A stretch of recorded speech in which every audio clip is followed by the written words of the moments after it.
Yeah, you need to look like you're actually happy to be here. Oh boy.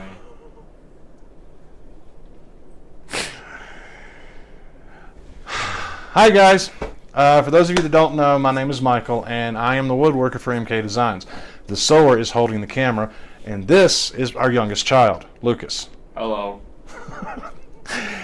He is departing for the Army in the 1st of June, so we're really proud of him. So today, what I want to do is I want to show you real quick how I built this table for Kat's craft room. If she'll pan the camera that way a little bit and show all the stuff that she has. By the way, those of you that have a crafter in your life, you may or may not want to let them watch this video or this series of videos, because then you might be building this stuff for them. Just so you know.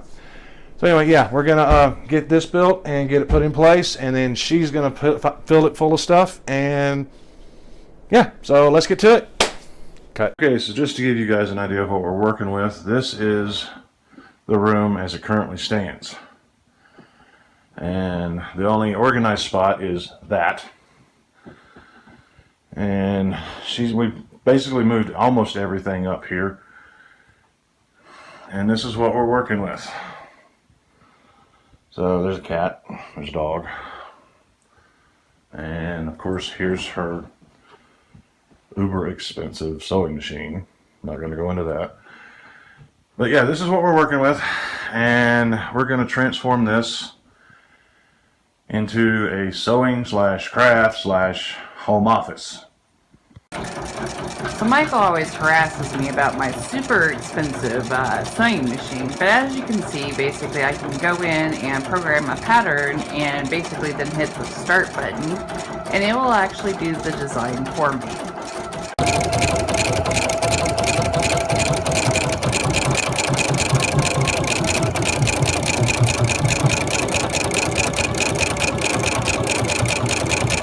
So the first thing I have to do is I have to bring all the materials up from the basement, and yes, that's a 4x8 sheet of 3/4 inch MDF, and yes, I'm carrying it by myself. No, it wasn't easy, and that's one of my other boys behind me, Matthew, with 2x4s. So just so you guys know, I have decided that I'm gonna stop trying to figure out what my next video is gonna be after each one. It's not seeming to work out the way I want it to, so I'm going to keep it a surprise from now on. Also, this is the first of a series of videos that I'm going to be doing for Kat's craft room. The reason I'm not able to put up the video for the birthday gift for a friend of ours this week is because I'm using Purple Heart, and when I milled down the Purple Heart, it lost some of its purple color, so I'm going through the process of trying to bring some of that back, which I'll explain how to do that in that video. So obviously my next steps are to mark out for my dimensions and to take a stud finder and find my studs so that I can figure out exactly where everything's going to go. So yeah, this is going to be a fairly short video. I just kind of threw this thing together to help her get some of her stuff out of the floor. So the next step is to cut my MDF pieces down to size. Now, one rule of thumb when cutting MDF, make sure you're wearing at least a dust mask, if not a dust mask and safety goggles. The dust from MDF is kind of nasty, and it'll make your nose run, it'll make you cough, so yeah, wear a dust mask. So like I said, I just kind of threw this thing together, and she's going to paint it anyway, so yeah.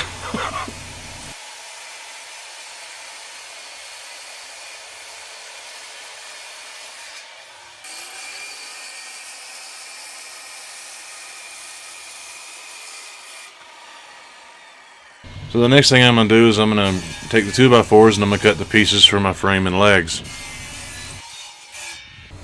So now I'm going to lay out my frame pieces and get them screwed together.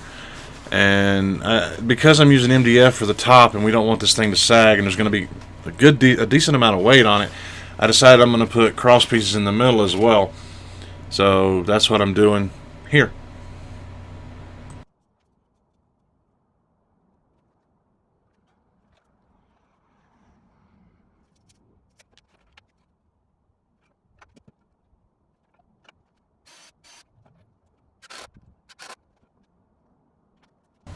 And now, because of the way the closet is built, we have to put the frame in completely together. I added that middle piece just to add a little more security to help keep it from sagging.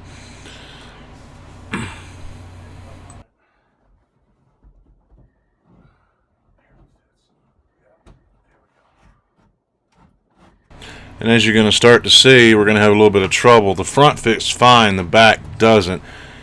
I forgot to measure the back. I probably should have, but it would have thrown the whole thing off anyway. So we're going to have to get my Thor's woodworking hammer and force it. But now we're starting to get it. And it looks like it's going to slide in there. Tore up the drywall a little bit, but that's okay. So once we have it in there, then we'll take a level, make sure everything's level and true, and then put some screws into from the 2x4s into the studs just to secure it down even more.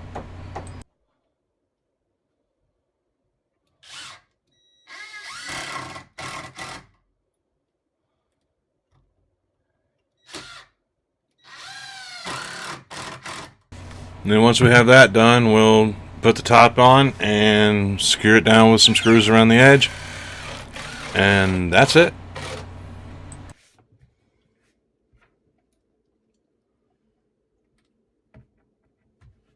Okay, guys, so yeah, that's pretty much it. Let me take my hat off here. I'm not outside at my bench today because we did put this thing inside here, and it was a little bit tight.